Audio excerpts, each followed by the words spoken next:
Ayan mga kadrama-rama, alam ko pong inaabangan niyo po no, yung next na mangyayari po dito sa Abot Kamay na Pangarap dahil sobrang nakaka-tense na nga din po no.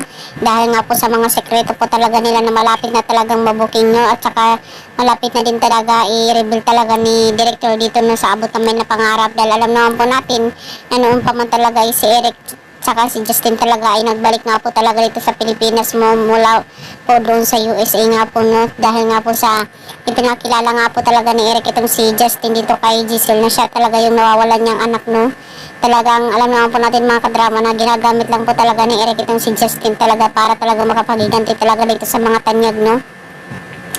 At may ginagawa talaga itong kababalagan talaga si Eric dito noon na alam naman po natin talaga na parang ayaw naman talaga ni Justin na mangyari yung mga bagay na yun no dahil alam niya naman talaga na hindi maganda yung kahinatnan nun pero dahil nga po sa influence ng kanyang daddy ay talagang nagagawa niya yung mga bagay na yun which is hindi naman talaga dapat at alam naman po natin mga kadrama-rama na talagang malalaman talaga ng taga-Apex nila Giselle, nila RJ at saka nila Annalyn yung mga nangyayari dito sa loob no na talagang unti-unti nang nawawala yung fund ng hospital at saka kahit yung mga gamit talagang tinitipid na, diba? Imbis na mahal yung bibili ng mga gamit, talagang yung mga mura yung dumarating, diba?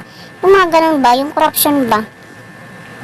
So ngayon talaga mga kadrama is malalaman po talaga nila yun dahil nga po talaga itong si Annalyn ay magsusumbong nga po talaga dito talaga kina RJ at saka kina Giselle at malalaman talaga nila na yun pala talaga yung nangyayari talaga doon sa loob ng kulungan, diba?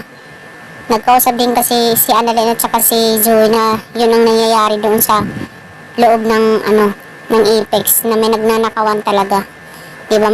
May something talaga na fishy talaga doon sa loob ng hospital.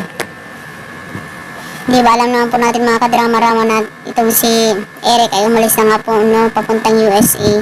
At saka bago po muna siya umalis po papuntang USA, kinausap niya po muna dito si Moira na magbabayad daw siya ng malaki dito sa attorney niya para mabilis yung paglabas niya para may pagpatuloy daw ni Moira yung kanyang mga plano dito sa Apex. Di ba? At alam naman po natin mga kadrama na hindi po talaga sila magtatagumpay. Oo, magtatagumpay man po sila na makakuha sila ng ilang pera pero hindi po sila magtatagumpay totally. Dahil bago pa nila makuha yung mga gusto nilang makuha ay talagang mabubuking po talaga sila at si Annalyn po yung unang makakabuking nun. Diba?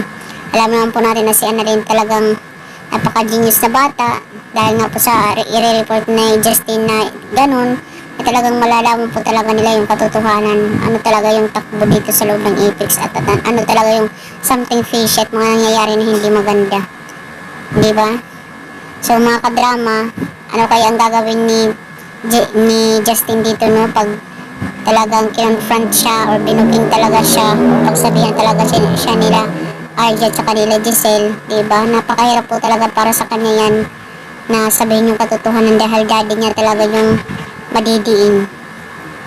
Sana nga po no, ituwid na lang niya yung pagkakamaling niya at sabihin na lang niya yung katotohanan about sa daddy niya. So yun lang po mga kadrama, don't forget to please like, share, subscribe my channel. Abangan na lang po natin.